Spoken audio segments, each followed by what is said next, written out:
From the excitement of fireworks last night in Blackpool to something much more sedate for a Sunday afternoon here in Skipton.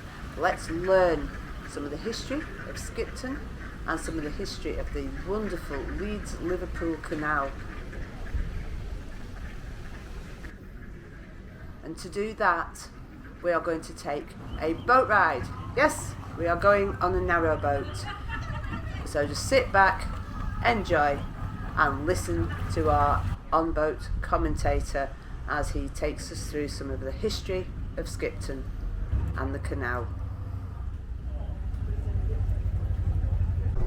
Hello ladies and gentlemen, boys and girls, this is Dave Spikey and I will be your co-pilot and tour guide during your cruise today. Before we set off, I have a very, very special announcement. We have on board with us today a gentleman taking his very first cruise on the occasion of his 85th birthday. So please, can I ask for a round of applause for your skipper? Now, let's talk about safety. This is very important, so please do listen carefully, as it can save lives. I do realise that many of you may be frequent sailors, but all boats are different, and I would be grateful if you put down all newspapers, magazines and benefit claim forms for a few moments and concentrate on these safety regulations for passenger boats. The emergency exits are marked throughout the boat with signs that say emergency exit. Should be able to spot them. Should you hear the announcements abandon ship over the PA system, it does not mean that we have a band on the ship and you may look forward to a bit of dancing. It actually means you need to get off the boat as quickly as possible. To facilitate that, we will come alongside the bank of the canal where it should be possible for you to step ashore.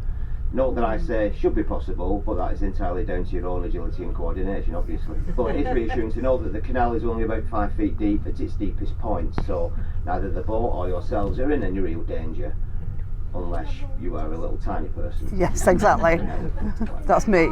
Less than 5 feet tall, anyway. To operate your seatbelt, insert the metal tab into the buckle and pull tightly. It looks just like every other seatbelt on the planet. And if you don't know how to operate one by now, you probably shouldn't be out in public unsupervised. Okay, you can stop looking now, there are no seatbelts, I just have to say it. In the event of sudden loss of cabin pressure, oxygen masks will descend from the ceiling above you. If that happens, stop screaming. Put one over your nose and mouth, adjusting the straps to fit tight. I like this If you're guy. travelling with young children, put yours on first before assisting with theirs. If you have more than one child with you, it might be an idea to take a minute now to decide which one's your favourite. Put that one first and then work your way down. For your own safety and comfort, passengers are advised not to lean out of the doors, windows or hatchways of the boat, so please refrain from sticking heads, arms, legs or any other bits of yourselves out. We don't want to leave any body parts on the swing bridges or frighten the sheep. I mean, let's face it, they have enough problems living in Skipton as it is. Halfway through the trip, we will be turning the boat around in what is called a winding hole or a winding hole. A winding hole is a wider part of the canal where long boats, such as the one we're on today, can turn round. There might be a very slight bump. Slight bump, that's a laugh. We should have been here yesterday. A small child in the front row ended up in Clitheroe. But do not be alarmed. It's just the skipper putting the bow of the boat into the bank. So now we have reached our cruising speed. Yes, we are actually moving. I'm going to switch the seatbelt sign off, so feel free to walk about the boat now, but please do remember that you are sitting upon a raised platform, so be aware of this as you move about. As a reminder, in any emergency situation, please follow the instructions of the crew, and rest assured we have life rings which can be deployed if necessary. For your convenience, there is a toilet located at the rear of the cabin. This is a normal toilet, but to flush it there's a pedal on the side which you press down to flush. Any problems, please ask one of the crew to help, and we'll get Smelly Billy to go through the motions to effect a speedy repair. Well, that's the health and safety bit out of the way. On with the cruise. Sit back and relax, or sit forward all twisted up a bit. It's up to you really. Grab a drink from the bar maybe and enjoy. Yes, the bar is now officially open, and for those of you who are over 18 years of age, we have a wide range of wines, lagers and beer, which is from our local brewery here in Skipton. We also serve tea, coffee, hot chocolate and a range of cold drinks. Also at the bar we have some picture postcards for sale of the boat you are on today and of other views of the canal.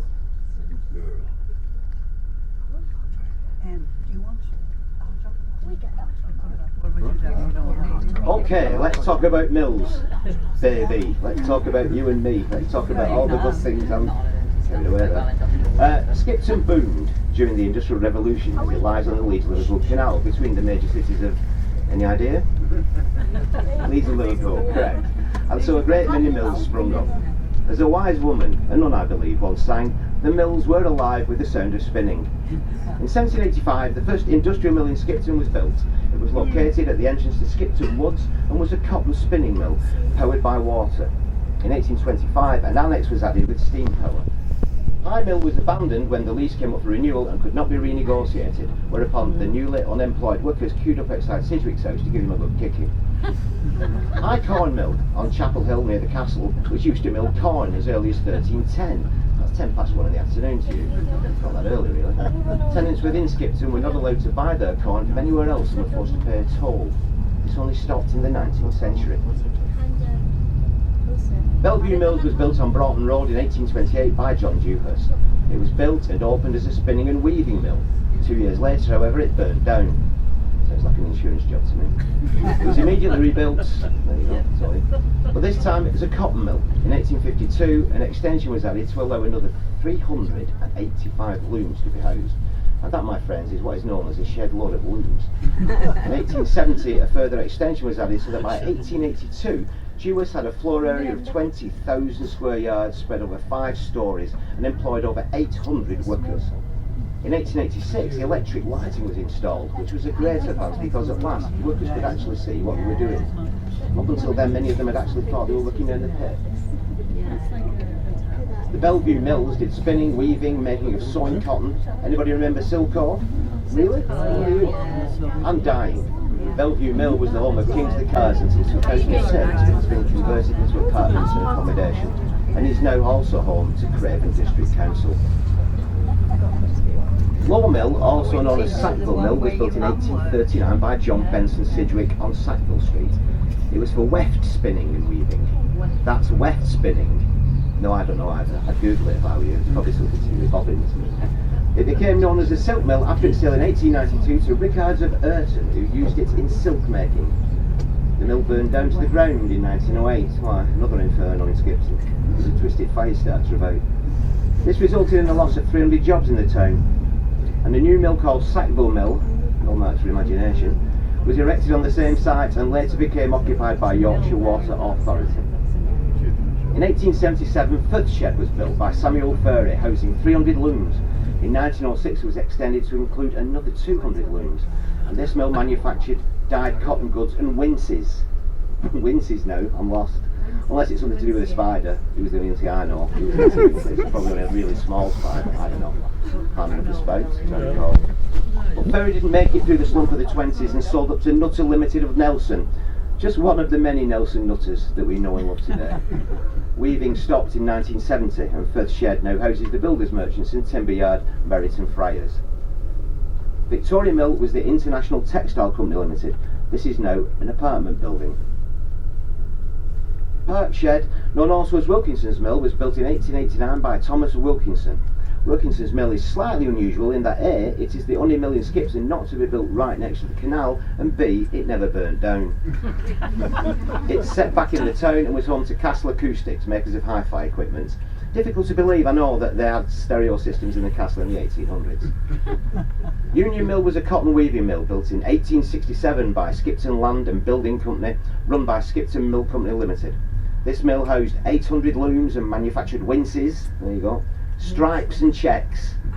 That's winces, stripes and checks. I wish I brought a dictionary now. It also had a steam-powered one-storey shed with an attached warehouse. There was an extension added in 1872 and a dye house added in 1875. Oh, you're making a note of all this. It's a test. Union Mill is now a housing development. Last but not least, Heather Mills. No, sorry, that should be Alexandra Mill, situated on Keighley Road, Skipton. It was built in 1887 by George Walton. This mill had a weaving shed holding 500 looms, manufacturing dress goods, skirtings and shittings. It's a different language, this. It was later taken over by Walton Hainsworth and Company. And that, my friends, is the history of Skipton Mills.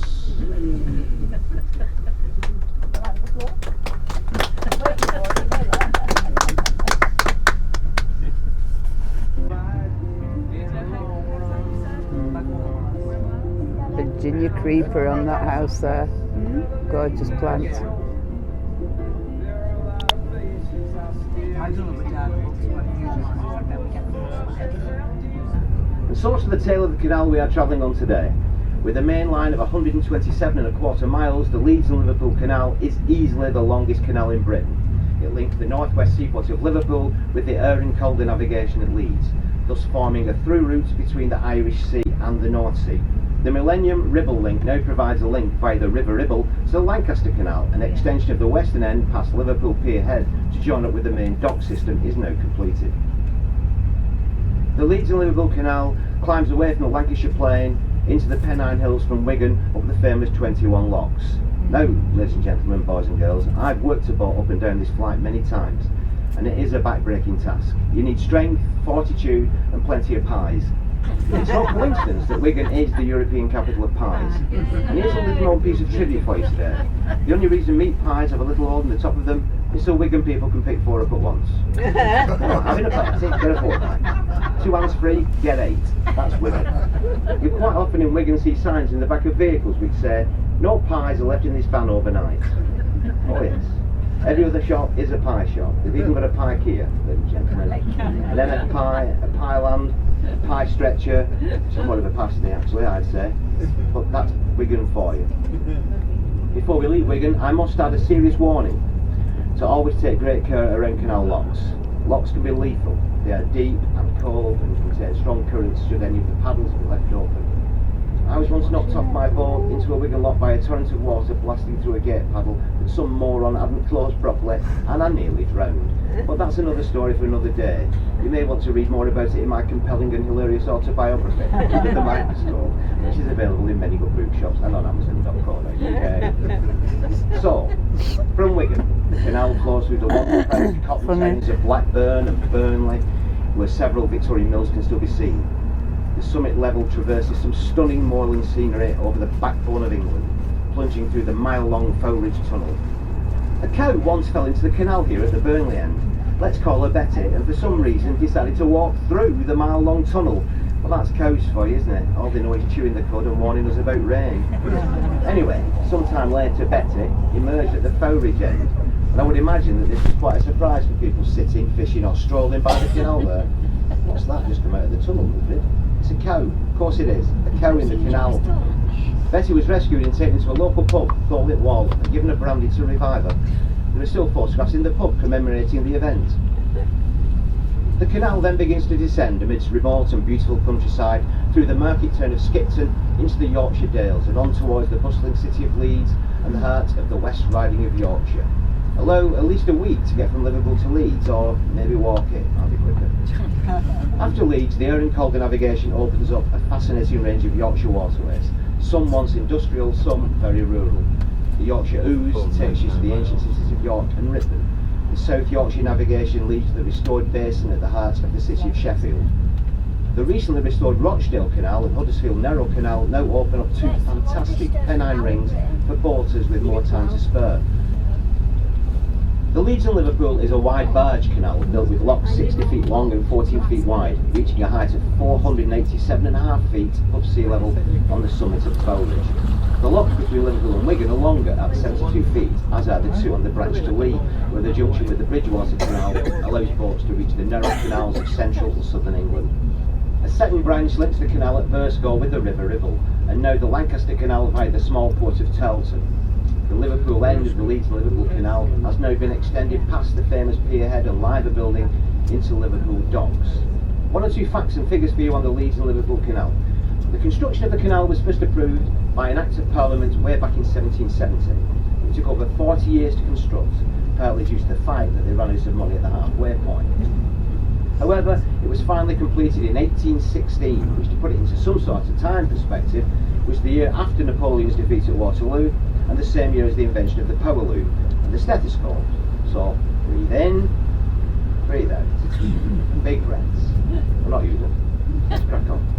It cost £1.2 million to build, certainly a large sum of money in those days, although in today's values it will probably buy you about 50 yards of motorway, or pay a very average Premiership footballer for a year. The section of the canal that we are travelling along today is between the famous 5 Rise locks at Bingley and Homebridge locks at Gargrave, and was the first section of the canal to be opened, as it's a relatively flat 17-mile stretch with no locks at all. but as you may have noticed already, there are many swing bridges to be opened and closed by the boat crews.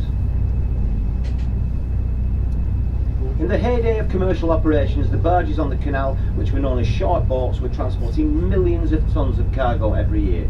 However, with the coming of the railways and the ever-increasing competition from road transport, the carriage of freight along the waterway slowly declined, until by the late 1960s, commercial carrying finally finished.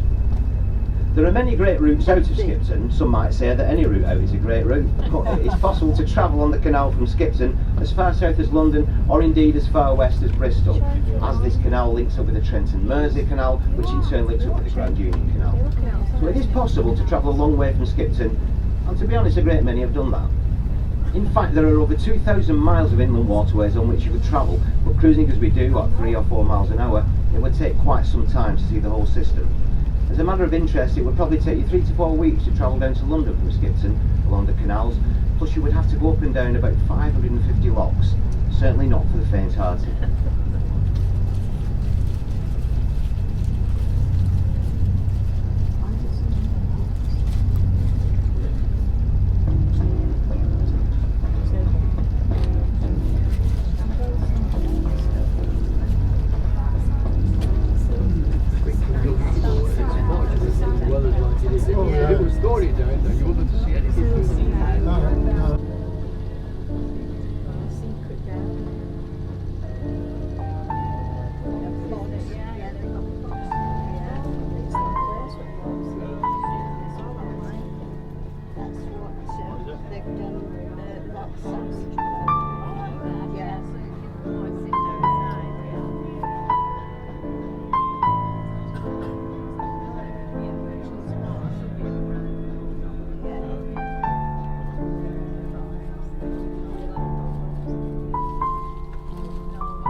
Whether a local, a regular visitor or a tourist, step onto the Millennium Walk and you'll soon discover some interesting aspects of Skipton that you didn't know before. Most people know Skipton for its fine high street, and in 2010 it was actually voted the High Street of the Year. At the top of the High Street sits Skipton Castle, which was built by the Normans, defended by the Royalists and restored by Lady Anne Clifford.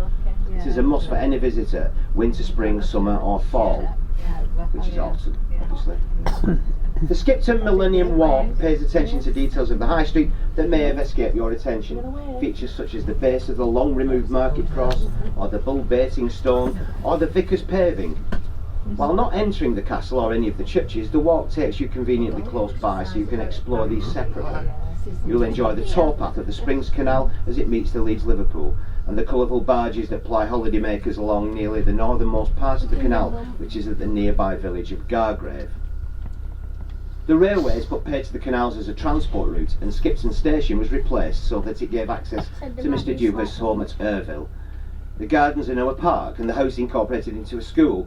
You may be surprised to know that Skipton actually has an intercity service to London's King's Cross. Are you surprised? Because I'll tell you what, I am properly surprised. The walk skirts the base of a drumlin that is Middletown. A drumlin, by the way, is an elongated whale-shaped hill formed by glacial ice. Oh, I thank you, O-level geography. As it heads by Wallerbeck to the wilderness adjacent to the original location of Canon Ermisted School, though you may find the schoolmaster's house, now the Cross Keys, out of scale. That's a bit smaller, probably. Returning to the high street along Otley Street, you will see carvings on coin stones. That's coin stones. I don't know, don't ask me. We're vegetarian. Passing the Sir Optimus rooms, you'll also pass a house that bears Rudyard Kipling's name, possibly a cake shop. Possibly a cake shop that made exceedingly good cakes. Who knows? Not me. The shopping of the high streets has extended to Craven Court, and several of the ginnels. I love that word, ginnel. It's a proper northern word, isn't it, ginnel? Because a ginnel looks like a ginnel. That's a ginnel, of course it is. Anyway, it creates an enjoyable experience served by Thomas's and other independent retailers, along with the usual suspects. Also in Skipton, you can visit the Craven Museum at the Town Hall, along with the Tourist Information Centre. Whittaker's Chocolate Shop is also just next door, and again, no visit to Skipton would be complete without a stop here. Skipton is famous for its high street market, which takes place 4 days a week. And Skipton also has a farmers market every first Sunday of the month down at the Canal Basin on Court Street car park. Skipton hosts many events throughout the year, such as the Waterways Festival, the Puppet Festival, Sheep Day, Kelsa Freeze, and the Yuletide Festival, and many events are also held at the Auction Mart. Nearby is the small market town of Settle, Grassington Village as seen on TV, Ingleton with its famous waterfall walks, Colne, the home of Boundary Mills, I love it, I take a packed lunch, Haworth, home of the Bronte sisters, Empsey and Bolton Abbey with its many walks, Malham and of course the Yorkshire Dales. There are many places that have also had TV and film locations, so be sure to check them out.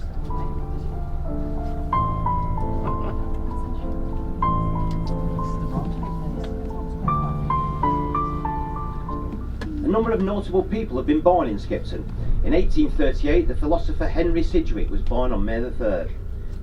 Thomas Spencer, the co-founder of Marks & Spencer, was born in Queen's Court, Skipton in 1858. On the 18th of March 2010, a bronze statue of the great Freddie Truman was unveiled on the promenade of the Canal Basin.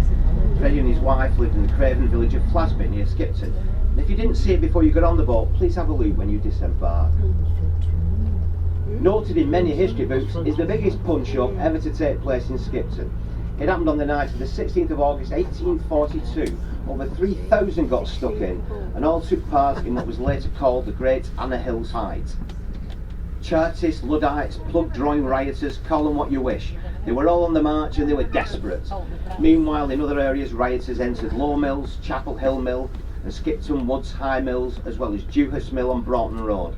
They were all pulling out the plugs from the bottom of the boilers and letting out the water, which made the steam to drive the power looms. With the leaders demanding money from the mill owners, terrified house owners threw their possessions into the thoroughfare before locking their doors. Back in the town hall, near the Tourist Information Centre, a defender came up with a brilliant idea. While Magistrate Wilson began to read the riot act in the High Street, timber merchant John Settle would pretend to be a Chartist leader and spread the news that carts made ready for the distribution of the loot were assembled at Anna Hills. The rioters were to withdraw there immediately. The ruse worked. Can you believe they fell for that? Well, they did. And only on reaching Anna Hills did the rioters realise that they'd been duped and were hell-bent on returning to smash up Skipton good and proper like. That's my impression of a local plug-drawing rioter. Not very good. Rioters were dispersing everywhere, driven into neighbouring lanes, over hedges, across fields, the soldiers and their bayonets bringing up the rear. It was reported that no shots were fired and comparatively little blood was shed. Which is a riot, really. On the subject of riots, a not very bright friend of mine was arrested in last year's London riots. He was caught coming out of Argos, where he'd nicked 200 catalogues. And on that dubious note, to a collection of dubious notes of a different kind, here's some wonderful music from Nick's favourite orchestra, playing the Blue Danube. That's what I call it, Lee.